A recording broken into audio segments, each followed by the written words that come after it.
18-19 साल की उम्र में उसे यकीन था उन औरतों में कभी कोई ऐसी औरत नहीं हो सकती थी जिससे उसका कोई ताल्लुक होता, खूनी रिश्ता होता या मोहब्बत होती। उसकी माँ और बहन एलीट क्लास की फर्द थी। उसकी बीवी को भी उसी क्लास के किसी घर से आना था। उसकी बेटी भी उसी क्लास की होती। रेड लाइट एरिया की औरतें, इन्हें इसी काम के लिए पैदा किया गया है। उसे यकीन था अकड़ी गर्दन, उठी हुई ठोड़ी और तने हुए अबरुओं के साथ वो उस मखलूक से जितनी नफरत करता कम थी, जितनी तस्लील करता नाकाफी थी। अब किस्मत ने क्या किया था?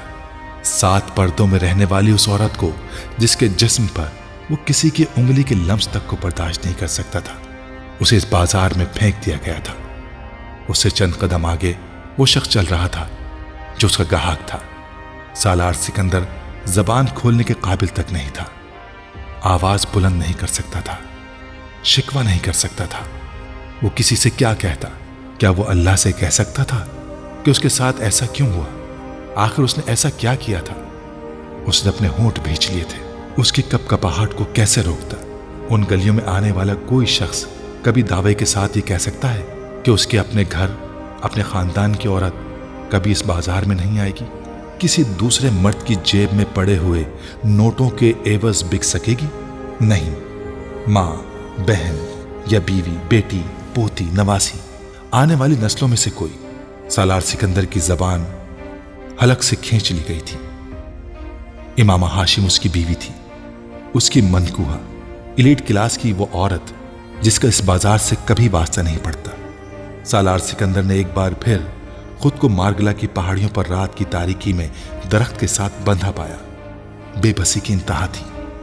साहब, मेरे साथ चलो, हर उम्र की लड़की है मेरे पास, इस इलाके की सबसे अच्छी लड़कियां, कीमत भी ज्यादा नहीं है। उसके साथ एक आदमी चलने लगा। मैं इसलिए यहां नहीं आया हूं। सालार ने मध्यम आवाज में उस पर नजर डाले बगैर कहा। कोई ड्रिंक चाहिए? कोई ड्रग? मैं सबको सप्लाई कर सकता हूं। आकिफ ने एक कदम रोक कर कदरे उखड़े हुए अंदाज में उस आदमी से कहा, तुम्हें एक बार कहा ना जरूरत नहीं है, फिर पीछे क्यों पड़ गए हो? उस आदमी के कदम थम गए। सालार खामोशी से चलता रहा। उसका जहन किसी आंधी की जद में आया हुआ था। इमामा हाशिम वहां कब, क्यों, कैसे आ गई थी? माज़ी एक फिल्म की तरह उसकी नजरों के सामने आया था। प्लीज तुम एक बार उसको जाकर मेरे बारे में सब कुछ बताओ। उससे कहो मुझसे शादी कर ले। उससे कहो मुझे किसी चीज की जरूरत नहीं है, सिर्फ एक नाम है। उसको तुम हजरत मोहम्मद सल्लल्लाहु अलैहि वसल्लम का वास्ता दोगे तो वो इनकार नहीं करेगा। वो इतनी मोहब्बत करता है आप सल्लल्लाहु अलैहि वसल्लम से। उसने बहुत साल पहले अपने बेडरूम पर नींद दराज चिप्स खाते हुए मोबाइल फोन पर बड़े इत्मीनान के साथ उसको बिलखते सुना था। बाय द वे, तुम इमामा के क्या लगते हो? मैं और इमामा बहुत गहरे और पुराने फ्रेंड्स हैं। जलालुन नसर के माथे पर बल पड़ गए थे। सालार ने अजीब सी सरशारी महसूस की। जलाल उस वक्त इमामा और उसके बारे में क्या सोच रहा होगा, वो अच्छी तरह अंदाजा कर सकता था। उससे जाकर साफ साफ कह दो, मैं उससे शादी नहीं करूंगा। वो जलालुन नसर का यह पैगाम सुनते हुए इमामा हाशिम का चेहरा देखना चाहता था। उसने च्युइंगम के बबल बनाते हुए इमामा को मोबाइल पर खबर दी थी, तुमने मुझ पर इतने एहसान किए हैं, एक एहसान और करो, मुझे तलाक दे दो। वो फोन पर गिड़गिड़ाई थी। नहीं, मैं तुम पर एहसान करते करते थक गया हूं और अब एहसान नहीं कर सकता, और ये वाला एहसान, ये तो नामुमकिन है। उसने जवाबन कहा था, तुम तलाक चाहती हो, कोर्ट में जाकर ले लो, मगर मैं तुम्हें तलाक नहीं दूंगा। सालार के हलक में फंदे लगने लगे। हाँ, मैंने ये सब कुछ किया था, लेकिन मैंने जलालुन नसर की गलतफहमी को दूर कर दिया था। मैंने उसे सब कुछ बता दिया था, कुछ भी नहीं छुपाया। मैंने सिर्फ एक मजाक किया था, एक प्रैक्टिकल जोक। मैं ये तो नहीं चाहता था कि इमामा के साथ ये सब कुछ हो। वो जैसे किसी अदालत में आन खड़ा हुआ था। ठीक है, मैंने उसके साथ ज्यादती की, उसे तलाक नहीं देगा, मगर मैंने फिर भी ये ख्वाहिश तो नहीं की थी कि वो यहां कर फंसे। मैंने उसे घर छोड़ने से रोका था। मैंने मजाक में ही सही, मगर उसे मदद की ऑफर भी की थी। मैं तो उसे यहां लेकर नहीं आया था। कोई मुझे जिम्मेदार नहीं ठहरा सकता इस सब का। वो बेरब्त जुमलों में वजाहतें दे रहा था। उसके सर में सनसनाहट होने लगी थी, दर्द की एक तेज मानूस सी लहर। मिग्रेन, आधे सर का दर्द, मिग्रेन का एक और अटैक। वो चलते चलते रुका। होंठ भींचते हुए उसने बेइख्तियार अपनी कनपट्टी को मसला। दर्द की लहर गुजर गई थी। आंखें खोलकर उसने गली के पेचोखम को देखा। वो अंधी गली थी, कम से कम उसके लिए और इमाम हाशिम के लिए। उसने कदम आगे बढ़ाए। आकिफ एक चौबारे नुमा घर के सामने रुक गया था। उसने मुड़कर सलार को देखा। यही घर है। सलार का चेहरा कुछ और जर्द पड़ गया। कयामत अब और कितनी दूर रह गई थी। ऊपर की मंजिल पर जाना है, सुनोबर ऊपर ही होगी, आकिफ कहते हुए एक तरफ मौजूद तंग और तारीक सी सीढ़ियां चढ़ने लगा। सलार को पहली सीढ़ी पर ही ठोकर लगी। वो बेइख्तियार झुका। आकिफ ने मुड़कर उसे देखा और रुक गया। एहतियात से आओ, सीढ़ियों की हालत ज्यादा अच्छी नहीं है। ऊपर से ये लोग बल्ब लगवाने की भी रवादार नहीं। सलार सीधा हो गया। उसने आकिफ का सहारा लेकर ऊपर वाली सीढ़ी पर कदम रखा। सीढ़ियां बल खाकर गोलाई की सूरत में ऊपर जा रही थीं और इतनी तंग थी कि सिर्फ एक वक्त में एक ही आदमी गुजर सकता था। उनकी सिमट भी उखड़ी हुई थी। वो बूट पहनने के बावजूद उनकी खस्ता हालत को जांच सकता था। जिस दीवार का सहारा लेकर वो सीढ़ियां चढ़ रहा था, उस दीवार की सिमट भी उखड़ी हुई थी। सालार अंधों की तरह दीवार टटोलते हुए सीढ़ियां चढ़ने लगा। पहली मंजिल के एक दरवाजे के खुलते ही पट से आने वाली रोशनी ने सालार की रहनुमाई की थी। आकिफ वहां कहीं नहीं था। यकीनन वो दरवाजा पार करके आगे चला गया था। सालार चंद लम्हों के लिए वहां रुका, फिर उसने दहलीज के पार कदम रखा। वो अब एक चौबारे में था। एक तरफ से बहुत से कमरों के दरवाजे थे, दूसरी तरफ नीचे गली नजर आ रही थी। बरामदे नुमा लंबा चौबारा बिल्कुल खाली था। तमाम कमरों के दरवाजे उसे वहां खड़े बंद ही लग रहे थे। आकिफ कहाँ गया था वो नहीं जानता था। उसने बहुत मोहतात अंदाज में अपने कदम आगे बढ़ाए, यूं जैसे वो किसी भूत बंगले में आ गया था। अभी कोई दरवाजा खुलता और इमामा हाशिम उसके सामने आकर खड़ी हो जाती। मेरे खुदा, मैं उसका सामना यहां कैसे करूंगा? उसका दिल डूबा। वो उन बंद दरवाजों पर नजर डालते हुए चलता जा रहा था जब उस बरामदे के आखिरी सिरे पर एक दरवाजे में से आकिफ निकला। तुम यहां रह गए हो? वो वहीं से बुलंद आवाज में बोला। यहां आओ। सालार के कदमों की रफ्तार तेज हो गई। सालार दरवाजे तक पहुंचने से पहले चंद लम्हे के लिए रुक गया। वो अपने दिल की धड़कन की आवाज बाहर तक सुन रहा था। फिर आंखें बंद किए सर्द हाथों की मुट्ठियां भींचते हुए वो कमरे में दाखिल हो गया। वहां आकिफ एक कुर्सी पर बैठा हुआ था, जबकि एक लड़की अपने बालों पर ब्रश करते हुए आकिफ से बातें कर रही थी। ये इमामा नहीं है, बेइख्तियार सालार के मुंह से निकला। हाँ, ये इमामा नहीं है, वो अंदर है, आओ। आकिफ ने उठते हुए एक और कमरे का दरवाजा खोला। सालार हमवार कदमों से उसके पीछे गया। आकिफ अगले कमरे को भी पार कर गया। एक और दरवाजा खोलकर एक दूसरे कमरे में दाखिल हो गया। हेलो सनोबर, सालार ने दूर से आकिफ को कहते हुए सुना। उसका दिल उछलकर हलक में आ गया। उसी लम्हे के लिए उसका दिल चाहा कि वो वहां से भाग जाए, अभी इसी वक्त। सरपट इधर उधर देखे बगैर इस घर से, इस इलाके से, इस शहर से, इस मुल्क से दोबारा कभी वहां का रुख तक ना करे। उसने गर्दन मोड़कर अपने अक़ब में मौजूद दरवाजे को देखा। आओ सालार, आकिफ ने उसे मुखातिब किया। वो अब गर्दन मोड़े अंदर किसी लड़की से मसरूफ गुफ्तगू था। सालार ने थूक निकला। उसका हलक कांटों का जंगल बन गया था। वो आगे बढ़ा। आकिफ ने अपनी पुश्त पर उसके कदमों की आवाज सुनी तो दरवाजे से हट गया। सालार दरवाजे में था। वो कमरे के वस्त में खड़ी थी। यह है सनोबर, आकिफ ने तारुफ करवाया। सालार उससे नजरें नहीं हटा सका।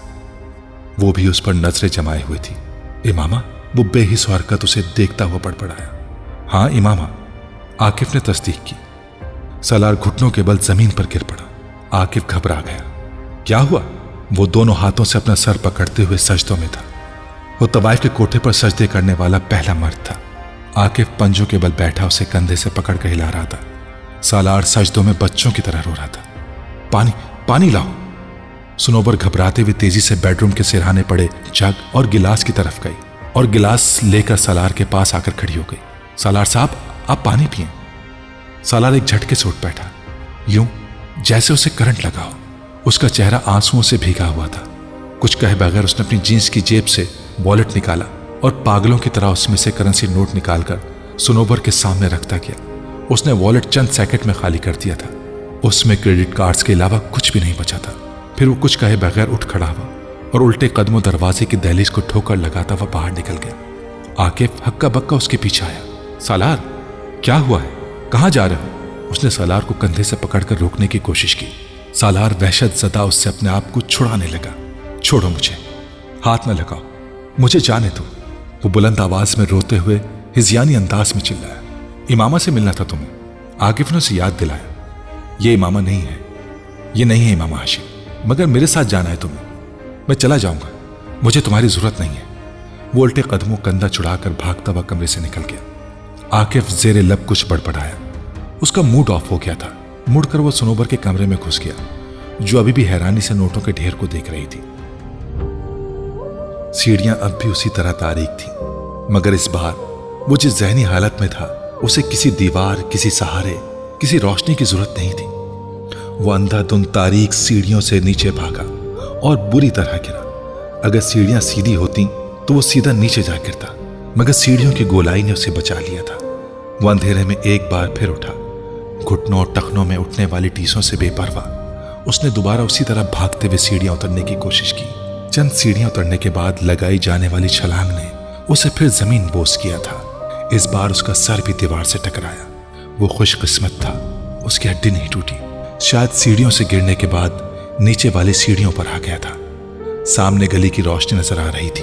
वो सीढ़ियों से निकल आया था, मगर आगे नहीं जा सका। चंद कदम आगे चलकर उस घर के बाहर थड़े पर बैठ गया। उसे मतली महसूस हो रही थी। सर को थामते हुए उसे बेख्तियार उपकाई आई। वो थड़े पर बैठे बैठे झुक गया था। वो उपकाइयां करते हुए भी उसी तरह रो रहा था। गली में से गुजरने वाले लोगों के लिए ये सीन नया नहीं था। यहाँ बहुत से शराबी और नशेई जरूरत से ज्यादा नशा इस्तेमाल करने के बाद यही सब कुछ किया करते थे। सिर्फ सालार का लिबास और हुलिया था जो उसे कुछ मुहज्जिब दिखाई दे रहा था, और उसके आंसू और वावेला किसी तवाइफ की बेवफाई का नतीजा था शायद। तवाइफ का कोठा हर किसी को रास नहीं आता। गुजरने वाले तंजिया मुस्कुराहट के साथ उसे देखते हुए गुजर रहे थे। कोई उसके पास नहीं आया था। इस बाजार में हालो अहवाल जानने का रवाज नहीं था। आकिफ नीचे नहीं आया था। आता तो शायद सालार के पास रुक जाता। इमामा हाशिम वहां नहीं थी। सुनोबर इमामा हाशिम नहीं थी। कितना बड़ा बोझ उसके कांधों से उठा लिया गया था।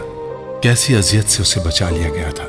तकलीफ देकर उसे आगाही नहीं दी गई, सिर्फ तकलीफ का एहसास देकर उसे आगाही से शनासा कर दिया गया था। उसे वहां ना देखकर वो इस हालत में जहां पहुंचा था, वो उसे वहां देख लेता तो उस पर क्या गुजरती। उसे अल्लाह से खौफ आ रहा था, बेपनाह खौफ। वो किस कदर ताकतवर था, क्या नहीं कर सकता था। वो किस कदर मेहरबान था, क्या नहीं करता। इंसान को इंसान रखना उसे आता था, कभी गजब से, कभी एहसान से। वो उसे उसके दायरे में ही रखता था। उसे कभी अपनी जिंदगी के उस स्याह बाप पर इतना पछतावा, इतनी नफरत नहीं हुई जितनी उस वक्त हो रही थी। क्यों आता था मैं यहां पर? क्यों खरीदता था मैं उन औरतों को? क्यों गुनाह का एहसास मेरे अंदर नहीं जागता था? वो चबूतरे पर बैठा दोनों हाथों से सर पकड़े बिलख रहा था। अब जब मैं ये सब कुछ छोड़ चुका हूं तो अब क्यों ये तकलीफ, ये चुभन हो रही है मुझे? मैं जानता हूं मुझे अपने हर अमल के लिए जवाबदेह होना है, मगर ये हिसाब यहां इस तरह ना ले। जिस औरत से मैं मोहब्बत करता हूं उसे कभी बाजार में ना फेंक। वो रोते हुए रुका। कौन सा इंकिशाफ, कहां हो रहा था मोहब्बत? वो गली से गुजरते लोगों को देखते हुए बेयकीनी से बड़बड़ाया, क्या मैं उससे मोहब्बत करता हूं? कोई लहर उसके सर से पैरों तक गुजरी थी। क्या ये तकलीफ सिर्फ इसलिए हो रही है मुझे कि मैं उससे, उसके चेहरे पर साए लहराए थे? क्या वो मेरा पछतावा नहीं है, कुछ और है?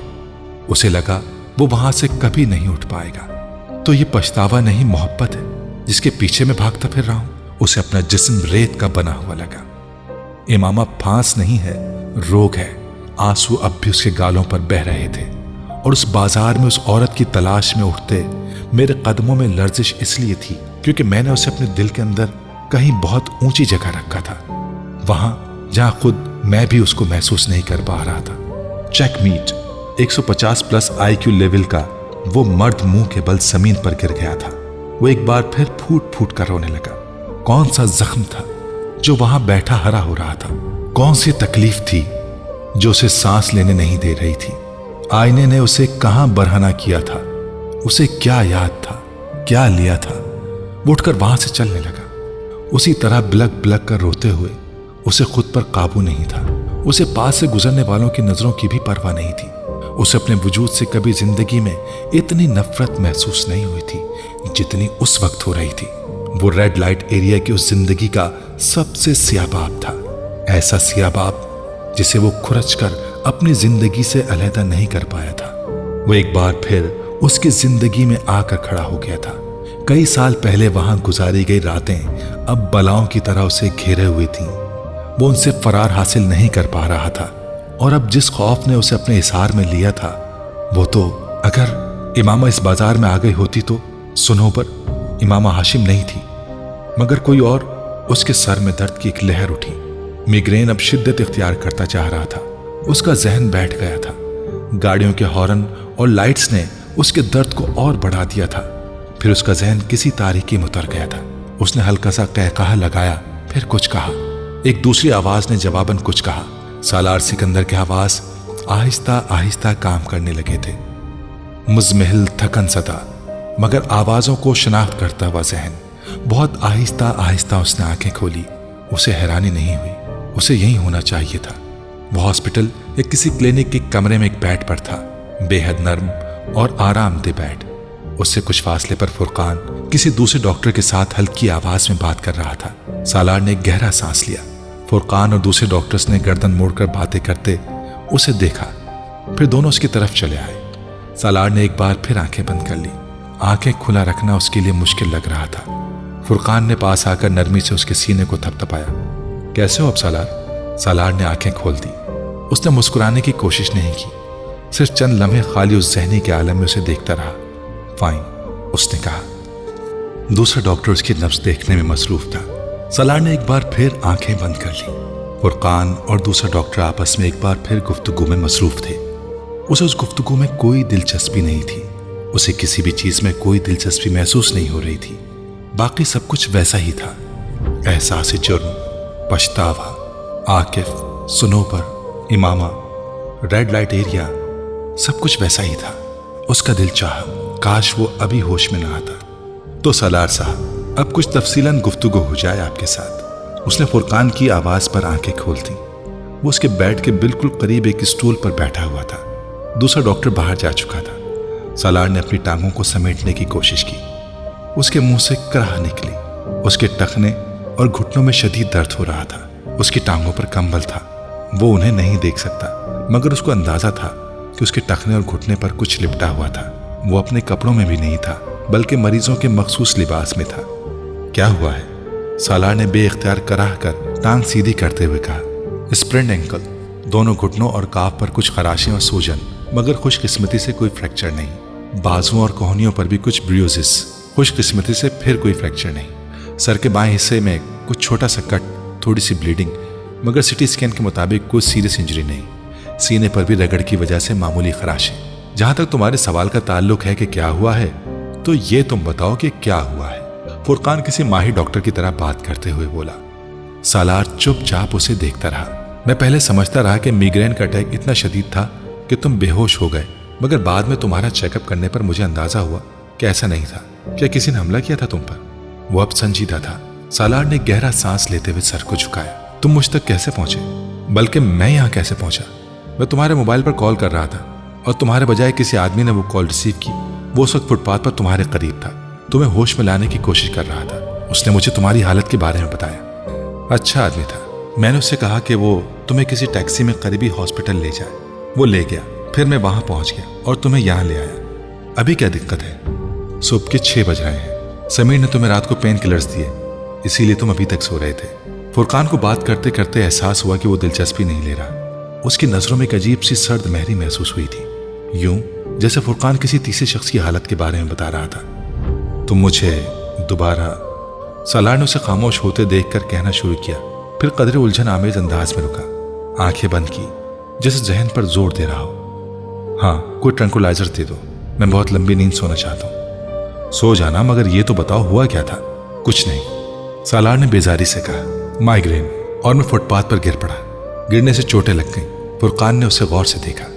कुछ खा लो। सालार ने उसकी बात काटी। नहीं, भूख नहीं है, तुम बस मुझे कुछ दो, टैबलेट, इंजेक्शन, कुछ भी। मैं बहुत थका हुआ। इस्लामाबाद तुम्हारे घर वालों। सालार ने उसकी बात मुकम्मल करने नहीं दी। नहीं, इत्तला मत करना, मैं जब सोकर उठूंगा तो इस्लामाबाद चला जाऊंगा। इस हालत में? तुमने कहा है मैं ठीक हूं। ठीक हो, मगर इतने भी ठीक नहीं हो। 2-4 दिन आराम करो, यहीं रहो लाहौर में, फिर चले जाना। अच्छा फिर तुम पापा या मम्मी को इत्तला मत देना। फुरकान ने कुछ उलझे हुए अंदाज में उसे देखा। उसके माथे पर चंद बल आ गए। अच्छा और कुछ? ट्रंकुलाइज। फुरकान उसे सोचते हुए देखने लगा। मैं रहूं तुम्हारे पास? फायदा, मैं तो अभी सो जाऊंगा, तुम जाओ, मैं उठूंगा तो तुम्हें कॉल करूंगा। उसने बाजुओं के साथ अपनी आंखें ढांप लीं। उसके अंदाज में मौजूद रूखेपन और सर्द महरी ने फुरकान को कुछ परेशान किया। उसका रवैया बहुत एबनॉर्मल था। मैं समीर से बात करता हूँ, मगर ट्रंकुलाइजर चाहिए तो पहले तुम्हें कुछ खाना होगा, फुरकान ने उठते हुए दो टोक अंदाज में कहा। सालार ने आंखों से बाजू नहीं हटाया। दोबारा उसकी आंख जिस वक्त खुली उस वक्त शाम हो रही थी। कमरा खाली था, उसके पास कोई भी नहीं था। जिस्मानी तौर पर सुबह से ज्यादा थकावट महसूस कर रहा था। अपनी टांगों से कंबल परे हटाकर उसने लेटे लेटे बाएं टखने और घुटनों में उठती टीसों को नजरअंदाज करते हुए टांगों को सुकेड़ लिया। उसे अपने अंदर एक अजीब सी घुटन महसूस हो रही थी। इतनी घुटन जैसे किसी ने उसके सीने को जकड़ लिया हो। वो उसी तरह लेटे लेटे छत को घूर रहा था। फिर जैसे उसे कोई ख्याल आया। वो होटल आकर अपना सामान पैक कर रहा था जब फुरकान ने दरवाजे पर दस्तक दी। सालार ने दरवाजा खोल दिया। फुरकान को देखकर वो हैरान हुआ। उसे अंदाजा नहीं था कि वो इतनी जल्दी उसके पीछे आ जाएगा। अजीब इंसान हो तुम सालार। फुरकान उसे देखते ही नाराजी से बोलने लगा। यूं किसी को बताए बगैर समीर के क्लिनिक से चले आए, मुझे परेशान कर दिया, ऊपर से मोबाइल भी ऑफ कर रखा है। सालार ने कुछ नहीं कहा। वो लंगड़ाता हुआ एक बार फिर अपने बैग के पास आया जिसमें वो अपनी चीजें पैक कर रहा था। तुम जा रहे हो? फुरकान बैग देखकर चौंका। हाँ, सालार ने एक लफ्जी जवाब दिया। कहाँ? सालार ने बैग की जिप बंद कर दी और बेड पर बैठ गया। इस्लामाबाद। फुरकान उसके सामने सोफे पर आकर बैठ गया। नहीं, सालार ने उसे देखते हुए कहा। फिर? कराची जा रहा हूं। किस लिए? फुरकान ने हैरानी से पूछा। फ्लाइट है मेरी, पेरिस की। पेरिस की? हाँ, 4 दिन बाद है तुम्हारी फ्लाइट। अभी जाकर क्या करोगे? फुरकान उसे देखने लगा। समीर का अंदाजा ठीक था। उसके चेहरे के तासुरात बेहद अजीब थे। काम है मुझे वहां। क्या काम है? वो जवाब देने के बजाय बेड पर बैठा पलकें झपकाए बगैर चुपचाप उसे देखता रहा। फुरकान साइकोलॉजिस्ट नहीं था, फिर भी सामने बैठे हुए शख्स की आंखों को पढ़ने में उसे कोई मुश्किल नहीं हुई। सालार की आंखों में कुछ भी नहीं था, सिर्फ सर्द महरी थी, यूं जैसे वो किसी को जानता ही ना हो, उसे और अपने आप को भी। वो डिप्रेस था। फुरकान को कोई शुबा नहीं था, मगर उसका डिप्रेशन उसे कहां ले जा रहा था फुरकान ये जानने से कासिर था। तुम्हें आखिर परेशानी क्या है सालार? वो पूछे बगैर नहीं रह सका। सालार ने तवक्कुफ किया, फिर कंधे झटके। कोई परेशानी नहीं है। तो फिर? सालार ने फुरकान की बात काट दी। तुम जानते हो मुझे माइग्रेन है, कभी कभार इस तरह हो जाता है मुझे। मैं डॉक्टर हूं सालार, फुरकान ने संजीदगी से कहा। माइग्रेन कोई मुझसे ज्यादा बेहतर नहीं जानता। ये सब कुछ माइग्रेन की वजह से नहीं था। तो तुम बताओ और क्या वजह हो सकती है? सालार ने उल्टा उससे सवाल किया। किसी लड़की का प्रॉब्लम है? सालार पल के झपक नहीं सका। फुरकान कहां जा पहुंचा था? हाँ, वो नहीं जानता था कि उसने नहीं क्यों नहीं कहा था। किसी में इन्वॉल्व हो तुम? फुरकान को अपने अंदाजे के सही होने पर जैसे यकीन नहीं आया। हाँ। फुरकान बहुत देर चुप बैठा उसे देखता रहा, यूं जैसे अपनी बेयकीनी पर काबू पाने की कोशिश कर रहा हो। किसके साथ इन्वॉल्व हो? तुम उसे नहीं जानते। शादी नहीं हो सकी तुम्हारी उसके साथ? सालार उसे देखता रहा, फिर उसने कहा, हो गई थी। उसके लहजे में आंच थी। शादी हो गई थी? फुरकान को फिर यकीन नहीं आया। हाँ, फिर तलाक हो गई? उसने पूछा। नहीं। तो? सालार के पास आगे बताने के लिए कुछ भी नहीं था। तो बस क्या? सालार उसके चेहरे से नजरें हटाकर अपने बाएं हाथ की उंगली दाएं हाथ में मौजूद दिल की लकीरों पर फेरता रहा। क्या नाम है उसका? फुरकान ने मध्यम आवाज में उससे पूछा। वो एक बार फिर इस तरह की लकीर को छूते हुए बहुत देर तक खामोश रहा, बहुत देर। फिर उसने कहा, इमाम हाशिम। फुरकान ने बेइख्तियार सांस लिया। उसे अब समझ में आया कि वो उसकी छोटी बेटी को ढेरों के हिसाब से तोहफे क्यों दिया करता था। पिछले कुछ अरसे में जब से सालार से उसकी शनासाई हुई थी और सालार का उसके घर आना जाना शुरू हुआ था, सालार और इमामा की बहुत दोस्ती हो गई थी। वो पाकिस्तान से जाने के बाद भी उसे वहां से कुछ न कुछ भिजवाता रहता था, मगर फुरकान को अक्सर सिर्फ एक बात पर हैरानी हुई थी। तो कभी इमामा का नाम नहीं लेता था और वो खुद कभी उससे बात करता तो उसे नाम के बगैर मुखातिब करता रहता। फुरकान को चंद एक बार ये बात महसूस हुई थी, मगर उसने नजरअंदाज कर दिया था। लेकिन अब इमामा हाशिम का नाम सुनकर वो जान गया था कि वो क्यों उसका नाम नहीं लेता था। वो अब रुक रुक कर बेरब्त जुमलों में मध्यम आवाज में उसे अपने और इमामा के बारे में बता रहा था। फुरकान दम साधे सुन रहा था। जब वो कुछ बताने के बाद खामोश हुआ तो देर तक फुरकान भी कुछ बोल नहीं सका। उसकी समझ में नहीं आ रहा था कि वो क्या कहे, तसल्ली दे या फिर कुछ और कहे। कोई नसीहत, तुम उसे भूल जाओ, उसने बिलाखिर कहा। सोच लो कि वो जहां भी है खुश है और महफूज है। जरूरी नहीं कि उसके साथ कोई सानहा ही हुआ हो सकता है वो बिल्कुल महफूज हो। फुरकान कह रहा था, तुमने उसकी मदद की जिस हद तक तुम कर सकते थे। पछतावों से अपने आप को निकाल लो, अल्लाह मदद करता है। तुम्हारे बाद हो सकता है उसे तुमसे बेहतर कोई और मिल गया हो। तुम क्यों इस तरह के वहम लिए बैठे हो? मैं नहीं समझता कि जलाल से उसकी शादी ना होने की वजह तुम थे। जो कुछ तुमने जलाल के बारे में बताया, मेरा अंदाजा यही है कि वो किसी सूरत में इमामा से शादी नहीं करता, चाहे तुम बीच में आते या ना आते, कोशिश करते या ना करते। जहां तक इमामा को तलाक ना देने का सवाल है, उसे चाहिए था कि वो तुमसे दोबारा राब्ता करती। वो ऐसा करती तो यकीनन तुम उसे तलाक दे देते। अगर इस मामले में तुमसे गलती हुई भी है तो अल्लाह तुम्हें माफ करेगा, क्योंकि तुम पछता रहे हो, तुम अल्लाह से माफी भी मांगते आ रहे हो। ये काफी है। मगर इस तरह डिप्रेशन का शिकार होने से क्या होगा? सालार की खामोशी से उसे उम्मीद बंधी कि शायद उसकी कोशिश रंग ला रही थी। मगर एक लंबी तकरीर के बाद जब वो खामोश हुआ तो सालार उठकर अपना ब्रीफ केस खोलने लगा। क्या कर रहे हो? फुरकान ने पूछा। मेरी फ्लाइट का टाइम हो रहा है। वो अब अपने ब्रीफ केस में से कुछ पेपर निकाल रहा था। फुरकान की समझ में नहीं आया कि वो उसे क्या कहे। वो पिछले कई सालों में कई बार पाकिस्तान आता जाता रहा था। उसे कभी वापस जाते हुए इस किस्म की कैफियत का शिकार नहीं होना पड़ा था जिस किस्म की कैफियत का शिकार वो इस बार हुआ था। जहाज के टेक ऑफ होते वक्त एक अजीब सा खालीपन था जो उसने अपने अंदर उतरते हुए महसूस किया था। उसने जहाज की खिड़की से बाहर झांका। बहुत दूर तक फैले हुए इस खित्ते में कहीं इमामा हाशिम नाम की एक लड़की भी थी। वो वहां रहता तो कभी कहीं किसी वक्त किसी रूप में वो उसे नजर आ जाती, उसे मिल जाती, या कोई ऐसा शख्स उसे मिल जाता जो उससे वाकिफ होता। लेकिन अब वो जहां जा रहा था उस जमीन पर इमामा हाशिम कहीं नहीं थी। कोई इत्तफाक भी उन दोनों को आमने सामने नहीं ला सकता था। वो एक बार फिर एक लंबे अरसे के लिए इम्कान को छोड़कर जा रहा था। वो जिंदगी में कितनी बार इम्कान को छोड़कर जाता रहेगा। 10 मिनट के बाद पानी से ट्रैंकुलाइजर को निगलते हुए उसे एहसास हो रहा था कि वो जिंदगी में कहीं भी नहीं खड़ा था। वो जिंदगी में कभी भी नहीं खड़ा हो पाएगा। उसके पैरों के नीचे जमीन कभी नहीं आ सकेगी। 7वीं मंजिल पर अपने अपार्टमेंट का दरवाजा खोलते हुए भी उसे एहसास हो रहा था कि वो वहां नहीं जाना चाहता था, वो कहीं और जाना चाहता था। कहां? उसने अपार्टमेंट के दरवाजे को लॉक किया, लाउंज में पड़े टीवी को ऑन किया। CNN पर न्यूज बुलेटिन आ रहा था। उसने अपने जूते और जैकेट उतार कर दूर फेंक दिए, फिर रिमोट लेकर सोफे पर लेट गया। खाली उस जहनी के आलम में वो चैनल बदलता रहा। एक चैनल से गूंजती आवाज ने उसे रोक दिया। एक गैर मारूफ सा गुलकार कोई गजल गा रहा था। मेरी जिंदगी तो फिराक है, वो अजल से दिल में मकी सही, वो निगाह शौक से दूर हैं, रगे जां से लाख करी सही। उसने रिमोट अपने सीने पर रख दिया। गुलकार की आवाज बहुत खूबसूरत थी, या फिर शायद वो उसके जज्बात को अल्फाज दे रहा था। हमें जान देनी है एक दिन, वो किस तरह, वो कहीं सही, हमें आप खींचे दर पर, जो नहीं कोई तो हम ही सही। शायरी, क्लासिक म्यूजिक, पुरानी फिल्में, इंस्ट्रूमेंटल म्यूजिक, उसे इन तमाम चीज़ों की वर्थ का अंदाज़ा पिछले कुछ सालों में ही होना शुरू हुआ था। पिछले कुछ सालों ने उसकी मौसीकी के इंतखाब को बहुत आला कर दिया था, और उर्दू गज़लें सुनने का तो उसने कभी ख्वाब में भी नहीं सोचा था। सरे तूर हो, सरे हश्र हो, हमें इंतज़ार कबूल है, वो कभी मिलें, वो कहीं मिलें, वो कभी सही, वो कहीं सही। उसे एक बार फिर इमामा की याद आई। उसे हमेशा वो याद आती थी। पहले वो सिर्फ तन्हाई में याद आती थी, फिर वो हुजूम में भी नजर आने लगी।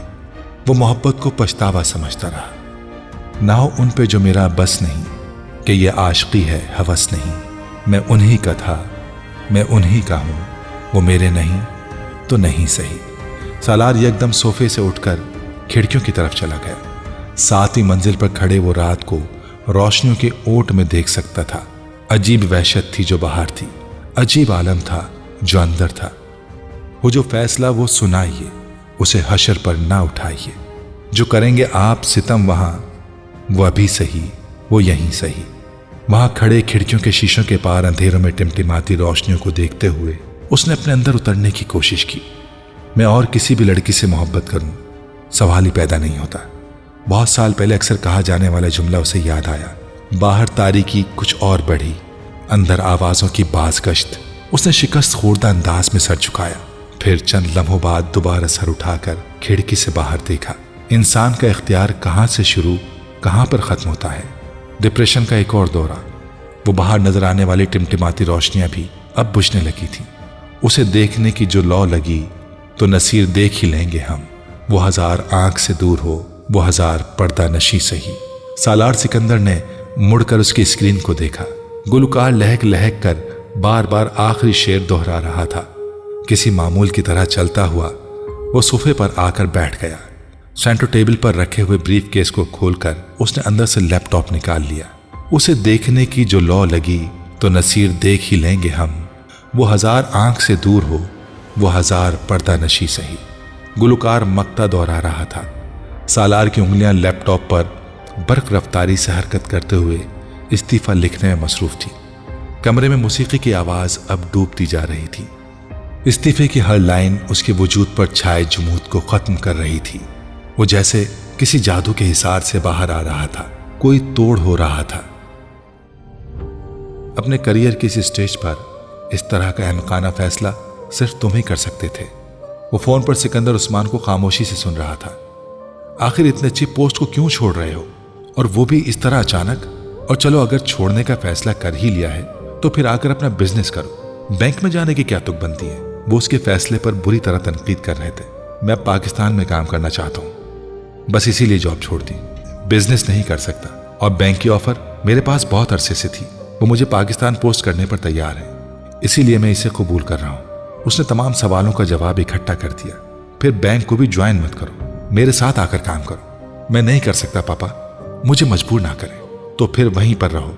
पाकिस्तान आने की क्या तुक बनती है? मैं यहाँ पर रह नहीं पा रहा। हुब्बुल वतनी का कोई दौरा पड़ा है तुम्हें? नहीं। तो फिर मैं आप लोगों के पास रहना चाहता हूँ। उसने बात बदल डाली। खैर ये फैसला कम अज कम हमारी वजह से तो नहीं किया।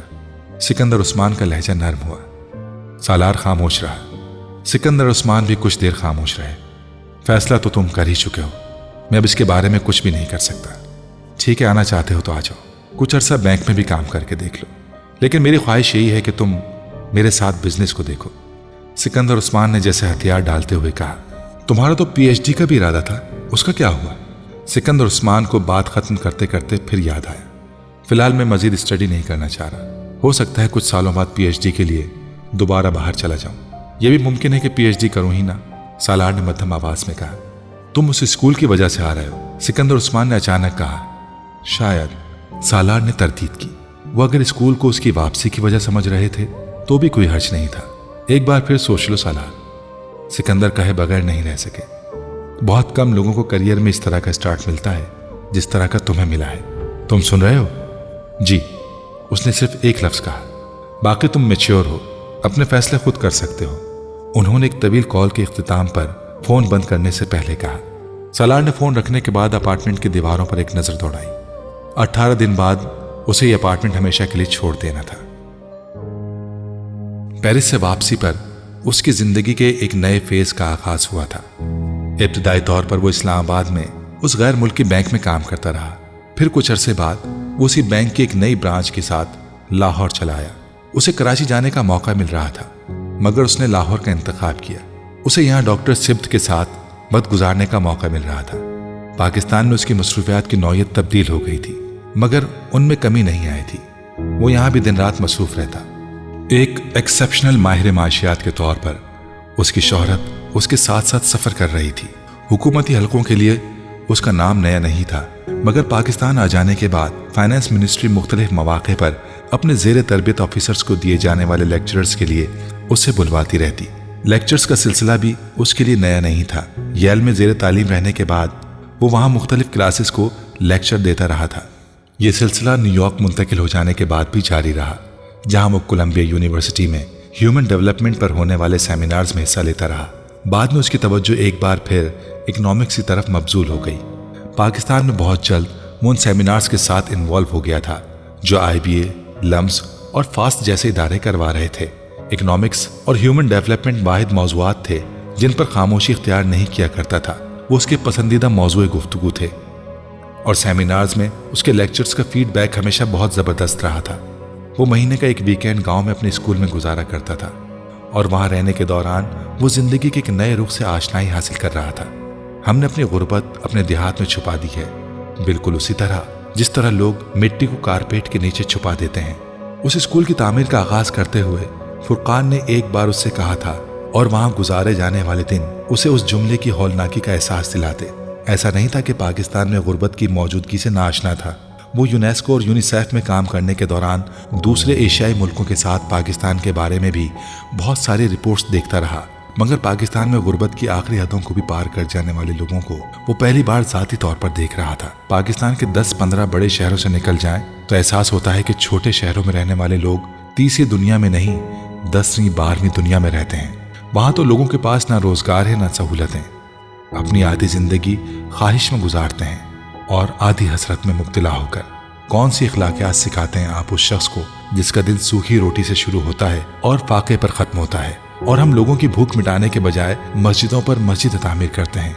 आलिशान मस्जिदें, पुरशिकोह मस्जिदें, मार्बल से आरास्ता मस्जिदें। बाज़ औक़ात तो एक ही सड़क पर 10-10 मस्जिदें खड़ी हो जाती हैं, नमाजियों से खाली मस्जिदें। फुरकान तलखी से कहता था, इस मुल्क में इतनी मस्जिदें बन चुकी हैं कि अगर पूरा पाकिस्तान एक वक्त की नमाज के लिए मस्जिदों में इकट्ठा हो जाए तो बहुत सी मस्जिदें खाली रह जाएंगी। मैं मस्जिदें बनाने पर यकीन नहीं रखता। जहां लोग भूख से खुदकुशियां कर रहे हों, जहां कुछ खास तबकों की पूरी नस्ल जहालत के अंधेरों में भटकती फिर रही हो, वहां मस्जिद के बजाय मदरसे की जरूरत है, स्कूल की जरूरत है। तालीम और शऊर होगा और रिस्क कमाने के मौके तो अल्लाह से मोहब्बत होगी, वरना सिर्फ शिकवा ही होगा। वो फुरकान की बातें खामोशी से सुनता रहा था। उसने मुस्तकिल तौर पर गांव जाना शुरू किया तो उसे अंदाजा हुआ कि फुरकान ठीक कहता था। गुर्बत लोगों को कुफर तक ले गई थी। छोटी छोटी जरूरतें उनके आसाब पर सवार थीं और जो उन मामूली जरूरतों को पूरा कर देता वो जैसे उसकी गुलामी करने पर तैयार हो जाते। उसने जिस वीकेंड पर गांव जाना होता, स्कूल में लोग अपने छोटे मोटे कामों के लिए जमा होते। बाज दफा लोगों की कतारें होती। बेटे को शहर की किसी फैक्ट्री में काम पर रखवा दें, चाहे 1000 रुपया ही मिल जाए, मगर कुछ पैसा तो आए। 2000 रुपये मिल जाते तो मैं अपनी बेटी की शादी कर देता। बारिश ने सारी फसल खराब कर दी। फसल लगाने के लिए बीज खरीदने तक के लिए पैसे नहीं है। आप थोड़े पैसे कर्ज के तौर पर देते, मैं फसल काटने के बाद दे दूंगा। बेटे को पुलिस ने पकड़ लिया है, कसूर भी नहीं बताते, बस हमारी मर्जी जब तक चाहे अंदर रखें। तुम आई जी के पास जाओ। पटवारी मेरी जमीन पर झगड़ा कर रहा है, किसी और को अलाट कर रहा है, कहता है मेरे कागजात जाली हैं। बेटा काम के लिए पास के गांव में जाता है, रोज 8 मील चल कर आना पड़ता है। आप एक साइकिल ले दें, मेहरबानी होगी। घर में पानी का हैंडपंप लगवाना है, आप मदद कर दें। वो ताज्जुब से उन दरख्वास्तों को सुनता था। क्या लोगों के लिए मामूली काम भी उनके लिए पहाड़ बन चुके हैं? ऐसा पहाड़ जिसे अबूर करने के लिए वो जिंदगी के कई साल जाया कर देते हैं। वो सोचता, महीने एक वीकेंड पर जब वो वहां आता तो अपने साथ 10-15 हज़ार रुपए ज्यादा लेकर आता। वो रुपए छोटे छोटे टुकड़ों में बहुत से लोगों को बज़ाहिर बड़ी लेकिन हकीकतन बहुत छोटी जरूरतें पूरी कर देते थे। उनकी जिंदगी में कुछ आसानियां ले आते। उसके लिखे हुए चंद सिफारशी रुक्के और फोन कॉल्स उन लोगों के कंधों के बोझ और पैरों में ना नजर पड़ने वाली बेड़ियों को कैसे उतार देते, इसका एहसास शायद सालार को खुद भी नहीं था। लाहौर में अपने क़याम के दौरान वो बाकायदगी से डॉक्टर सिद्ध साहब के पास जाता था। उनके यहाँ हर रात इशा की नमाज के बाद कुछ लोग जमा होते थे। डॉक्टर साहब किसी न किसी मौजू पर बात किया करते थे। बाज दफा उस मौजू का इंतखाब वो खुद करते। बाज दफा उनके पास आने वाले लोगों में से कोई उनसे सवाल करता और फिर ये सवाल उस रात का मौजू बन जाता।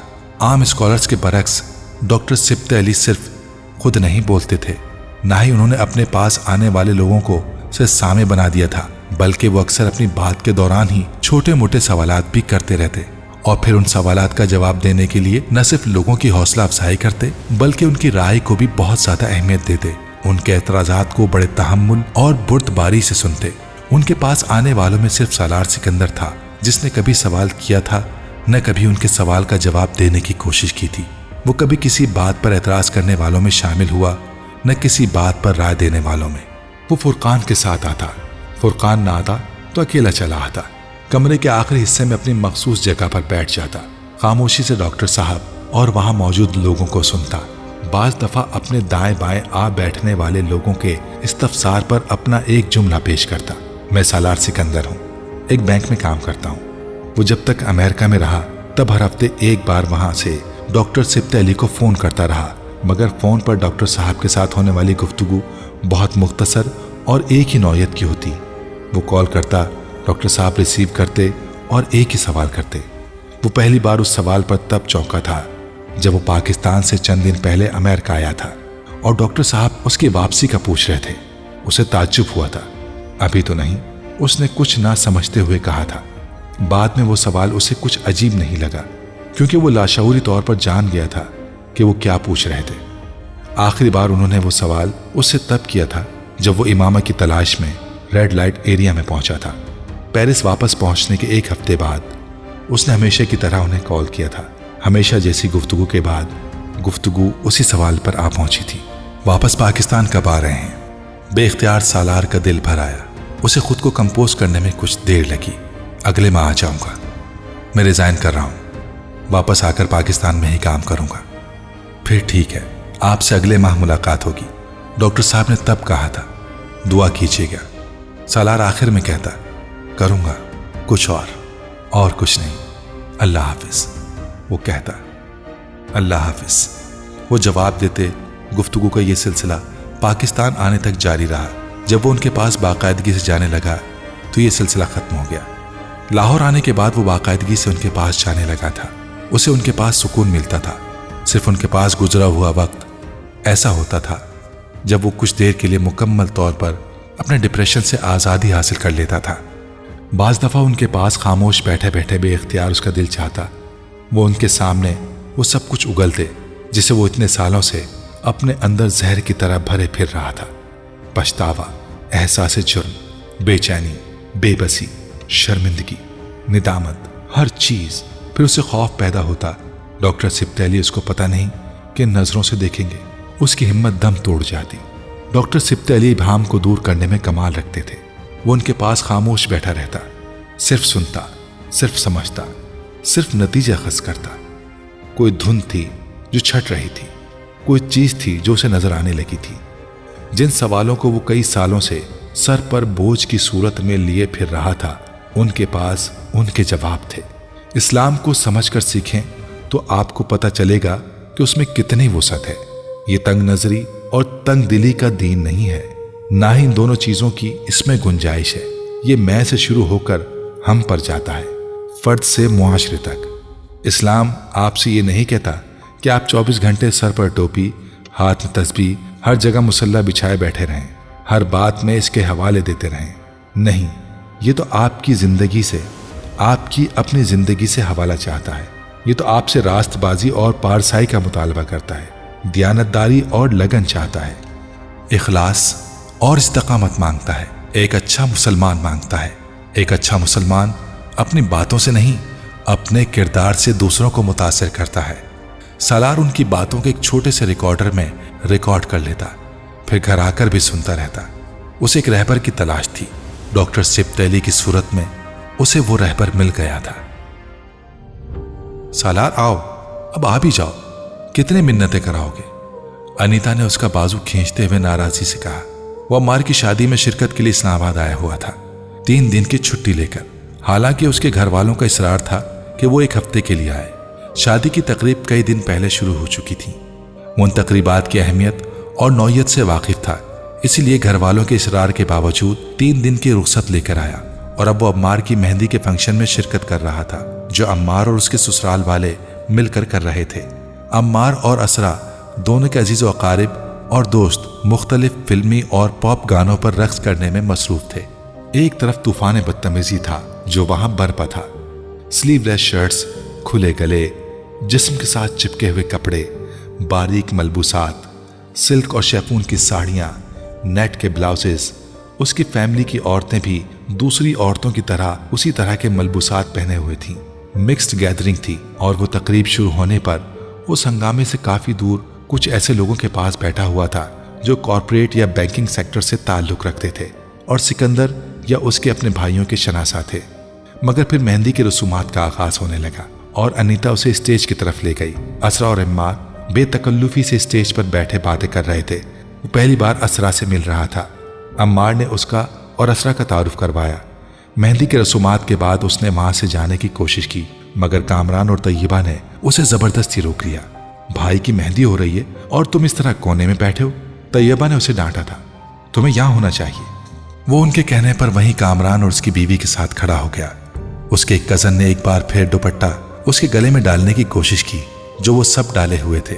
उसने एक बार फिर कदरे नागवारी से उसका हाथ झटकते हुए उसे तंबी की। अगले चंद मिनटों के बाद वहां रक्स शुरू हो चुका था। अम्मार समेत सारे बहन भाई और कजिन्स रक्स कर रहे थे और अनीता ने उसे भी खींचना शुरू कर दिया था। नहीं अनीता, मैं नहीं कर सकता, मुझे नहीं आता। उसने अपना हाथ छुड़ाने की कोशिश करते हुए माजरत की, मगर उसकी माजरत कबूल करने के बजाय वो और अम्मार उसे खींचकर रक्स करने वालों के हुजूम में ले आए थे। कामरान और मुइज़ की शादी में भी वो ऐसे ही रक्स करता रहा था, मगर अम्मार की मेहंदी पर वो पिछले 7 सालों में इतना लंबा जहनी सफर तय कर चुका था कि वहां उस हुजूम के दरमियान खाली बाजू खड़े होना भी उसके लिए दुश्वार था। कदरे बेबस मुस्कुराहट के साथ वो इस तरह हुजूम के दरमियान खड़ा रहा। फिर उसने अनीता के कान में कहा, अनीता, मैं डांस भूल चुका हूं, बराए मेहरबानी मुझे जाने दो। तुम करना शुरू करो, आ जाएगा। अनीता ने जवाबन उसके कंधे पर हाथ रखते हुए कहा। अब असरा भी उस हुजूम में शामिल हो चुकी थी। मैं नहीं कर सकता, तुम लोग करो, मैं एंजॉय कर रहा हूं, मुझे जाने दो। उसने मुस्कुराते हुए निकलने की कोशिश की। असरा की आमद ने उसे उसकी कोशिश में कामयाब कर दिया। उरूज हर कौम, हर नस्ल का ख्वाब होता है, और फिर वो कौमें जिन पर इल्हामी किताबें नाजिल हों वो तो उरूज को अपना हक समझती हैं, मगर कभी भी किसी कौम पर उरूज सिर्फ इस बिना पर नहीं आया कि उसे किताब और नबी दे दिया गया। जब तक उस कौम ने अपने आमाल और अफ़ाल से उरूज के लिए अपनी अहलियत साबित नहीं कर दी, वो किसी मर्तबे, किसी मकाम, किसी फजीलत के काबिल नहीं ठहरी। मुसलमान कौम या उम्मत के साथ भी ऐसा होता रहा है और हो रहा है। इनका मसला ये है कि इनके आला तबकात और नफ्स परस्ती का शिकार हैं। ये दोनों चीज़ें वबा की तरह होती हैं, एक से दूसरे, दूसरे से तीसरे, और ये फिर सिलसिला, और फिर ये सिलसिला कहीं रुकता नहीं। उसे वहां खड़े उन नाचती औरतों और मर्दों के हुजूम को देखते हुए बेख्तियार डॉक्टर सिब्ते अली की बातें याद आने लगीं। मोमिन अय्याश नहीं होता, न तब जब वो रियाया होता है, न तब जब वो हुक्मरां होता है। उसकी जिंदगी किसी जानवर की जिंदगी जैसी नहीं होती। खाना पीना, अपनी नस्ल को आगे बढ़ाना और फना हो जाना, ये किसी जानवर की जिंदगी का अंदाज तो हो सकता है, मगर किसी मुसलमान की नहीं। सालार बेख्तियार मुस्कुरा दिया। वो आज फिर जानवरों और हशरातुल अर्ज का एक ग्रोह देख रहा था। उसे खुशी हुई, वो बहुत अरसा पहले उनमें से निकल चुका था। वहां हर एक खुशबाश, पुरसुकून और मुतमईन नजर आ रहा था। बुलंद कहकहे और चमकदार चेहरे और आंखें। उसके सामने तैयबा अम्मार के ससुर के साथ रक्स कर रही थी, अनीता अपने सबसे बड़े भाई कामरान के साथ। सालार ने अपनी उंगलियों की हाथों से दाई कनपट्टी को मसला।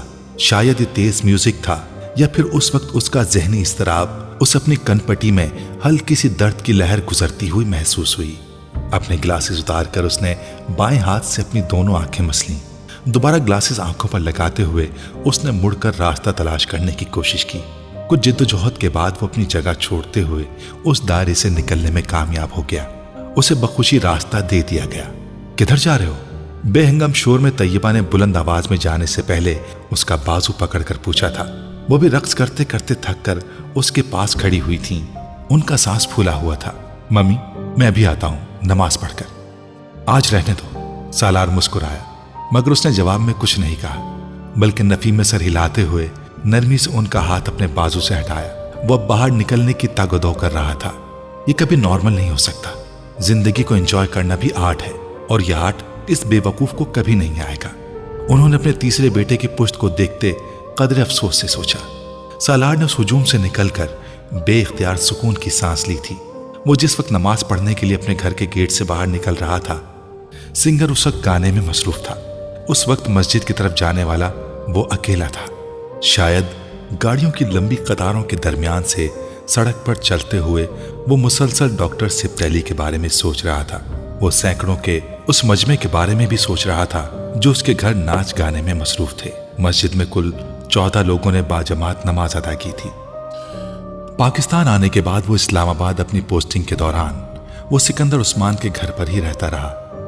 लाहौर आने के बाद भी किसी पोश इलाके में कोई बड़ा घर रिहाइश के लिए मुंतखब करने के बजाय उसने फुरकान की बिल्डिंग में एक फ्लैट किराए पर लेने को तरजीह दी। फुरकान के पास फ्लैट लेने की एक वजह अगर ये थी कि वो लाहौर में अपनी अदम मौजूदगी के दौरान फ्लैट के बारे में किसी अदम तहफ़्फ़ुज़ का शिकार नहीं होता था, तो दूसरी वजह यह भी थी कि फ्लैट के बजाय कोई घर लेने पर उसे 2-4 मुलाजिम मुस्तकिल रखने पड़ते, जबकि उसका बहुत कम वक्त फ्लैट पर गुजरता था। फुरकान के साथ आहिस्ता आहिस्ता लाहौर में उसका सोशल सर्कल बहुत वसी होने लगा था। फुरकान बहुत सोशल आदमी था। उसका हल्का अहबाब भी खासा लंबा चौड़ा था। वो सालार के मूड और टेम्परामेंट को समझने के बावजूद उसे वक्तन फवक्तन अपने साथ मुख्तलिफ जगहों पर खींचता रहता। वो उस रात फुरकान के साथ उसके किसी डॉक्टर दोस्त की एक पार्टी और महफिल गज़ल में शिरकत के लिए गया था। वो एक फॉर्म पर होने वाली पार्टी थी। उसने सालार को मदऊ कर लिया और महफिल गज़ल का सुनकर वो इनकार नहीं कर सका। फॉर्म पर शहर की एलीट क्लास का इज्तिमा था। वो उनमें से अक्सरियत को जानता था। वो अपने शनासा कुछ लोगों के साथ बातें करने लगा। डिनर चल रहा था और उन्हीं बातों के दौरान उसने फुरकान की तलाश में नजर दौड़ाई थी। वो कहीं नजर नहीं आ रहा था। सालार एक बार फिर खाने में मसरूफ हो गया। खाने के बाद उसे चंद लोगों के साथ फुरकान खड़ा नजर आ गया। वो भी उस तरफ बढ़ाया। आओ सालार, मैं तुम्हारा तारुफ करवाता हूँ। फुरकान ने उसके करीब आने पर चंद जुमलों के तबादले के बाद कहा, ये डॉक्टर रजा हैं, गंगाराम हॉस्पिटल में काम करते हैं, चाइल्ड स्पेशलिस्ट हैं। सालार ने हाथ मिलाया। ये डॉक्टर जलालुन नसर हैं। सालार को शख्स से तारुफ की जरूरत नहीं थी। फुरकान अब क्या कह रहा था वो सुन नहीं पाया। उसने जलालुन नसर की तरफ हाथ बढ़ा दिया। दोनों के दरमियान बहुत रस्मी सा मुसाफा हुआ। जलालुन नसर ने भी यकीनन उसे पहचान लिया था। सालार वहां एक अच्छी शाम गुजारने आया था, मगर उस वक्त उसे महसूस हुआ कि वो एक बुरी रात गुजारने आया था। यादों का एक सैलाब था जो एक बार फिर हर बंद तोड़कर उस पर चढ़ाई कर रहा था। वो सब उस तरफ जा रहे थे जहां बैठने का इंतजाम किया गया था। उसके साथ अब फुरकान था। जलालुन नसर अब उससे कुछ आगे दूसरे डॉक्टर्स के साथ था। सालार ने सते हुए चेहरे के साथ उसकी पुश्त को देखा। दश्ते तन्हाई में ऐ जाने जहां लरसा है, तेरी आवाज के साए, तेरे होंठों के शराब। इकबाल बानो गाना शुरू कर चुकी थी। दश्ते तन्हाई में दूरी के खसो खाशाक तले खिल रहे हैं तेरे पहलू के समन और गुलाब। उसके इर्द गिर्द बैठे लोग अपना सर धुन रहे थे। सालार चंद टेबल्स के फासले पर बैठे हुए उस शख्स को देख रहा था जो अपने साथ बैठे हुए लोगों के साथ खुशगप्पियों में मसरूफ था। उसे जिंदगी में कभी किसी शख्स को देखकर रश्क नहीं आया था। उस दिन पहली बार आ रहा था। आधा घंटा गुजर जाने के बाद उसने फुरकान से कहा, चलें? फुरकान ने चौंक कर उसे देखा। कहाँ? घर? अभी तो प्रोग्राम शुरू हुआ है। तुम्हें बताया तो था रात देर तक की महफिल चलेगी। हाँ, मगर मैं जाना चाहता हूँ, किसी के साथ भिजवा दो, तुम बाद में आ जाना। फुरकान ने उसके चेहरे को गौर से देखा। तुम क्यों जाना चाहते हो? मुझे एक जरूरी काम याद आ गया है। उसने मुस्कुराने की कोशिश की। इकबाल बानो को सुनते हुए भी कोई दूसरा काम याद आ गया है? फुरकान ने कदरे मलामती अंदाज में कहा, तुम बैठो, मैं चला जाता हूँ। सालार ने जवाब में कुछ कहने के बजाय खड़े होते हुए कहा, अजीब बातें करते हो, यहां से कैसे जाओगे? फॉर्म इतना दूर है। चलो, अगर इतनी जल्दी है तो चलते हैं। फुरकान भी उठकर खड़ा हो गया। मेजबान से इजाजत लेते हुए वो दोनों फुरकान की गाड़ी में आ बैठे। अब बताओ, यूं अचानक क्या हुआ है? गाड़ी को फॉर्म से बाहर लाते हुए फुरकान ने कहा, मेरा वहां ठहरने को दिल नहीं चाह रहा था। क्यों? सालार ने जवाब नहीं दिया। वो बाहर सड़क को देखता रहा। वहां से उठ जाने की वजह जलाल है? सालार ने बेख्तियार गर्दन मोड़कर फुरकान को देखा। फुरकान ने एक गहरा सांस लिया। यानी मेरा अंदाजा ठीक है, तुम जलालुन नसर की वजह से ही फंक्शन से भाग आए हो। तुम्हें कैसे पता चला? सालार ने हथियार डालने वाले अंदाज में कहा, तुम दोनों बड़े अजीब अंदाज में आपस में मिले थे। जलालुन नसर ने खिलाफ मामूल तुम्हें कोई अहमियत नहीं दी, जबकि तुम्हारी जैसी शोहरत वाले बैंकर्स के सामने तो उस जैसे आदमी को खिल उठना चाहिए था। वो ताल्लुकात बनाने का कोई मौका जाया नहीं करता। खुद तुम भी मुसलसल उसे देख रहे थे। फुरकान बहुत आराम से कह रहा था, तुम जलालुन नसर को जानते हो? सालार ने गर्दन सीधी कर ली। वो एक बार फिर सड़क को देख रहा था। इमामा उसी शख्स से शादी करना चाहती थी। बहुत देर बाद उसने मध्यम आवाज में कहा। फुरकान कुछ नहीं बोल सका। उसे तवक्को नहीं थी जलाल और सालार के दरमियान इस तरह की शनासाई होगी, वरना वो शायद ये सवाल कभी ना करता। गाड़ी में बहुत देर खामोशी रही। फिर फुरकान ने ही उस खामोशी को तोड़ा। मुझे ये जानकर मायूसी हुई कि वो जलाल जैसे आदमी के साथ शादी करना चाहती थी। ये तो बड़ा खुर्राट आदमी है। हम लोग इसको कसाई कहते हैं। इसकी वाहिद दिलचस्पी पैसा है। मरीज कैसे ला कर देगा, कहां से ला कर देगा, इसे दिलचस्पी नहीं होती। तुम देखना, 8 साल में उसी रफ्तार के साथ पैसा कमाते हुए लाहौर का सबसे अमीर डॉक्टर होगा। फुरकान अब जलालुन नसर के बारे में तबसरा कर रहा था। सालार खामोशी से सुन रहा था। जब फुरकान ने अपनी बात खत्म कर दी तो उसने कहा, इसको किस्मत कहते हैं। तुम्हें इस पर रश्क आ रहा है? फुरकान ने कदर हैरानी से कहा, हसद तो मैं नहीं कर सकता। सालार अजीब अंदाज से मुस्कुराया। ये जो कुछ तुम मुझे उसके बारे में बता रहे हो, ये सब कुछ मुझे बहुत साल पहले पता था, तभी जब मैं इमामा के सिलसिले में उससे मिला था। ये कैसा डॉक्टर बनने वाला था मुझे अंदाजा था, मगर आज इस फंक्शन में उसे देखकर मुझे इस पर बेतहाशा रश्क आया। कुछ भी नहीं है इसके पास, मामूली शक्ल सूरत है, खानदान भी खास नहीं है। इस जैसे हजारों डॉक्टर्स होते हैं, लालची मादा परस्त भी है, मगर किस्मत देखो कि इमामा हाशिम जैसी लड़की इसके इश्क में मुब्तला हुई, इसके पीछे ख्वार होती फिरी। मैं और तुम इसे कसाई कह लें, कुछ भी कह लें, सिर्फ हमारी बातों से इसकी किस्मत तो नहीं बदल जाएगी, ना इसकी ना मेरी। उसने बात अधूरी छोड़ दी। फुरकान ने उसके चेहरे को धुआं धुआं होते देखा। कोई ना कोई खूबी तो होगी इसमें कि इमामा हाशिम को नहीं सिर्फ इससे मोहब्बत हुई, किसी से नहीं सिर्फ इसी से मोहब्बत हुई। वो अब अपनी आंखों को मसल रहा था। मुझे अगर पता होता कि यहाँ तुम जलालुन नसर से मिलोगे तो मैं तुम्हें कभी अपने साथ यहाँ ना लाता। फुरकान ने गाड़ी ड्राइव करते हुए कहा, मुझे भी अगर ये पता होता कि मैं यहाँ उसका सामना करूंगा तो मैं भी किसी कीमत पर यहाँ ना आता। सालार ने विंड स्क्रीन से नजर आने वाली तारीक सड़क को देखते हुए अफसुर्दगी से सोचा। कुछ और सफर बेहद खामोशी से तय हुआ। फिर फुरकान ने एक बार फिर उसे मुखातिब किया, तुमने कभी उसे ढूंढने की कोशिश नहीं की? इमामा को? यह मुमकिन नहीं है। क्यों? मैं उसे कैसे ढूंढ सकता हूं? कई साल पहले एक बार मैंने कोशिश की थी, कोई फायदा नहीं हुआ, और अब तो यह और भी मुश्किल है। तुम न्यूज़पेपर्स की मदद ले सकते हो, इश्तिहार दूं उसके बारे में? सालार ने कदर खफकी से कहा, वो तो पता नहीं मिले या ना मिले, लेकिन उसके घर वाले मुझ तक जरूर पहुंच जाएंगे। शक तो उनको मुझ पर पहले भी था, और फर्ज करो मैं ऐसा कुछ कर भी लूं तो न्यूज़पेपर में क्या इश्तिहार दूंगा, क्या कहूं? उसने सर झटकते हुए कहा, फिर उसे भूल जाओ। फुरकान ने बड़ी सहूलत से कहा, कोई सांस लेना भूल सकता है? सालार ने तुर्की बतुर्की कहा, सालार अब बहुत साल गुजर गए, तुम आखिर कितनी देर इसी तरह लाहासिल इश्क में मुब्तला रहोगे? तुम्हें अपनी जिंदगी को दोबारा प्लान करना चाहिए। तुम अपनी सारी जिंदगी इमामा हाशिम के लिए तो जाया नहीं कर सकते। मैं कुछ भी जाया नहीं कर रहा हूं, ना जिंदगी को, ना वक्त को, ना अपने आप को। मैं अगर इमामा हाशिम को याद रखे हुए हूं तो सिर्फ इसलिए क्योंकि मैं उसे भुला नहीं सकता। ये मेरे बस में नहीं है। मुझे उसके बारे में सोचने से बहुत तकलीफ होती है, लेकिन मैं उसकी तकलीफ का आदी हो चुका हूं। वो मेरी पूरी जिंदगी को डोमिनेट करती है। वो मेरी जिंदगी में ना आती तो मैं आज यहां पाकिस्तान में तुम्हारे साथ ना बैठा होता। सालार सिकंदर कहीं और होता, शायद होता ही ना। मुझ पर उसका कर्ज बहुत है। जिस आदमी के मकरूज हूं उसको चुटकी पकड़कर जिंदगी से कोई बाहर नहीं कर सकता। मैं भी नहीं कर सकता। सालार ने दो टोक अंदाज में कहा, फर्ज करो दोबारा ना मिले फिर? फुरकान ने उसकी बात के जवाब में कहा। यकलख्त गाड़ी में खामोशी छा गई। बहुत देर बाद सालार ने कहा, मेरे पास इस सवाल का कोई जवाब नहीं है, किसी और मौजू पर बात करते हैं। उसने बड़ी सहूलत से बात बदल दी थी। चंद सालों में फुरकान की तरह उसने भी गांव में बहुत काम किया था, और फुरकान की निस्बत ज्यादा तेज रफ्तारी से, क्योंकि फुरकान के बरक्स वो बहुत ज्यादा असर और रसूख रखता था। उसने चंद सालों में उस गांव की हालत बदल कर रख दी थी। साफ पानी, बिजली और बड़ी सड़क तक जाती पुख्ता सड़क उसके पहले 2 सालों की कारकर्दगी थी। तीसरे साल वहां डाकखाना, महकमा वजारत का दफ्तर और फोन की सहूलत आई थी, और चौथे साल उसके अपने हाई स्कूल में दोपहर की क्लासेस में एक एनजीओ की मदद से लड़कियों के लिए दस्तकारी सिखाने का आगाज किया गया। गांव की डिस्पेंसरी में एम्बुलेंस आ गई, वहां कुछ और मशीनरी नस्ब की गई। फुरकान की तरह ये डिस्पेंसरी भी उसने अपने वसाइल से स्कूल के साथ ही शुरू की थी, और उसे मजीद बेहतर बनाने में फुरकान ने उसकी मदद की थी। फुरकान के बरक्स उसकी डिस्पेंसरी में डॉक्टर की अदम दस्तयाबी का कोई मसला नहीं था। उसकी डिस्पेंसरी का बाकायदा आगाज होने से पहले एक डॉक्टर उसकी कोशिशों की वजह से वहां मौजूद था।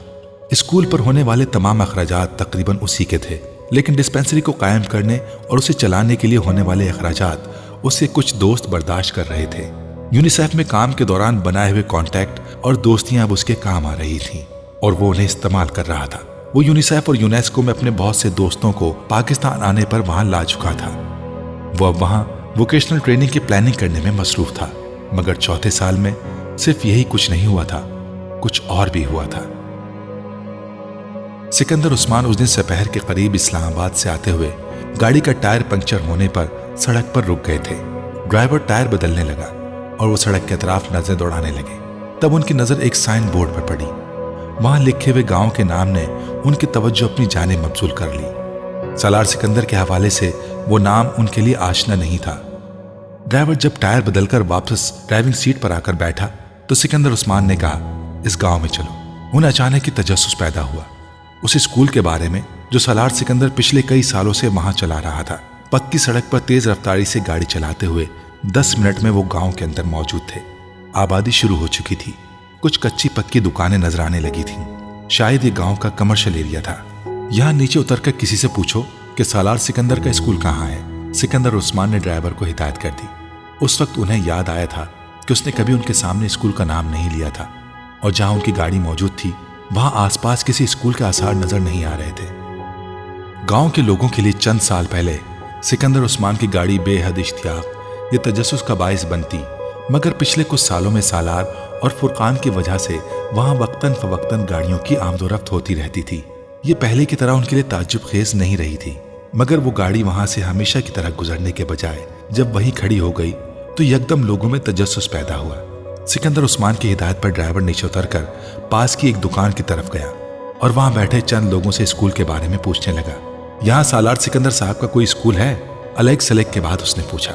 हाँ जी है, ये इसी सड़क पर आगे दाएं तरफ मोड़ मुड़ने पर बड़ी सी इमारत है, एक आदमी ने बताया। आप उनके कोई दोस्त हैं? उस आदमी ने जवाब के साथ साथ सवाल भी किया। नहीं, मैं उनके वालिद के साथ आया हूँ। वालिद? उस आदमी के मुंह से बेसाख्ता निकला और वहां बैठे हुए तमाम लोग एकदम सिकंदर उस्मान की गाड़ी की तरफ देखने लगे। फिर उस आदमी ने उठकर ड्राइवर से हाथ मिलाया। सालार साहब के वालिद आए हैं, बड़ी खुशकिस्मती की बात है, उस आदमी ने कहा और फिर ड्राइवर के साथ गाड़ी की तरफ आने लगा। वहां बैठे हुए बाकी लोग भी किसी मामूल की तरह उसके पीछे आए। सिकंदर उस्मान ने दूर से उन्हें एक ग्रुप की शक्ल में अपनी तरफ आते देखा तो कुछ उलझन का शिकार हो गए। ड्राइवर के पीछे आने वाले आदमी ने बड़ी अकीदत के साथ खिड़की से अपना हाथ आगे बढ़ाया। सिकंदर उस्मान ने कुछ तजब्जुब के आलम में उससे हाथ मिलाया, जबकि उस आदमी ने बड़े जोशो खरूश से दोनों हाथों के उसके साथ आने वाले दूसरे आदमी भी अब यही कर रहे थे। सिकंदर कुछ उलझन के अंदाज में उनसे हाथ मिला रहे थे। आपसे मिलकर बड़ी खुशी हुई साहब, पहले अधेड़ उम्र आदमी ने अकीदत भरे अंदाज में कहा। आपके लिए चाय लाएं या फिर बोतल? वो आदमी उसी जोशो खरोश से पूछ रहा था। ड्राइवर अब गाड़ी स्टार्ट कर चुका था। नहीं, कोई जरूरत नहीं है, बस रास्ता ही पूछना था, उन्होंने जल्दी से कहा। ड्राइवर ने गाड़ी आगे बढ़ा दी। वो आदमी और उसके साथ खड़े दूसरे लोग वहीं खड़े गाड़ी को आगे जाते देखते रहे। फिर उस आदमी ने कदरे मायूसी से सर हिलाया। हाँ, सालार साहब की और ही बात है, वो कुछ भी खाए पिए बगैर यहां से इस तरह जाते थे। एक आदमी ने एक दूसरे आदमी ने तायीद की। वो लोग अब वापस कदम बढ़ाने लगे। सालार गांव में मौजूद उन चंद दुकानों के पास ही अपनी गाड़ी खड़ी कर दिया करता था और फिर वहां मौजूद लोगों से मिलते उनकी पेश करदा छोटी मोटी चीजें खाता पीता वहां से पैदल 10 मिनट में अपने स्कूल चला जाता था। वो लोग मायूस हुए थे। सिकंदर उस्मान ने तो गाड़ी से उतरने तक का तकल्लुफ नहीं किया था, खाना पीना तो दूर की बात थी। गाड़ी अब मोड़ मुड़ रही थी और मोड़ मुड़ते ही ड्राइवर से मजीद कुछ कहते कहते सिकंदर उस्मान खामोश हो गए। पिछली सीट पर बैठे विंड स्क्रीन के पार नजर आने वाली वसीओ अरीज इमारत उन छोटे छोटे कच्चे पक्के मकानों और खिलते खेतों के दरमियान दूर से भी हैरत में डालने के लिए काफी थी। सिकंदर को अंदाजा नहीं था कि वो वहां इतना बड़ा स्कूल चला रहा था, मगर उनको दम्बखुद उस स्कूल की दूर तक फैली हुई इमारत ने नहीं किया था, बल्कि स्कूल की तरफ जाती हुई सड़क पर लगे उस साइन बोर्ड ने किया था, जिस पर तीर के एक निशान के ऊपर जली हुरूफ में उर्दू तहरीर था, Sikandar Usman high school. Driver गाड़ी स्कूल के सामने रोक चुका था। सिकंदर उस्मान ने गाड़ी से उतरकर उस इमारत के गेट के पार इमारत के माथे पर चमकते हुए अपने नाम को देखा। उनकी आंखों में हल्की सी नमी तैर गई। सालार सिकंदर ने एक बार फिर उन्हें कुछ बोलने के काबिल नहीं रखा था। गेट बंद था, मगर उसकी दूसरी तरफ चौकीदार मौजूद था, जो गाड़ी को वहां रुकते ही देखकर गेट खोल रहा था। ड्राइवर जब तक गाड़ी से उतरा, चौकीदार बाहर आ गया। साहब शहर से आए हैं, जरा स्कूल देखना चाहते हैं, ड्राइवर ने चौकीदार से कहा। सिकंदर उस्मान हुनूज उस स्कूल पर लगे अपने नाम को देख रहे थे। सालार साहब के हवाले से आए हैं, चौकीदार ने पूछा।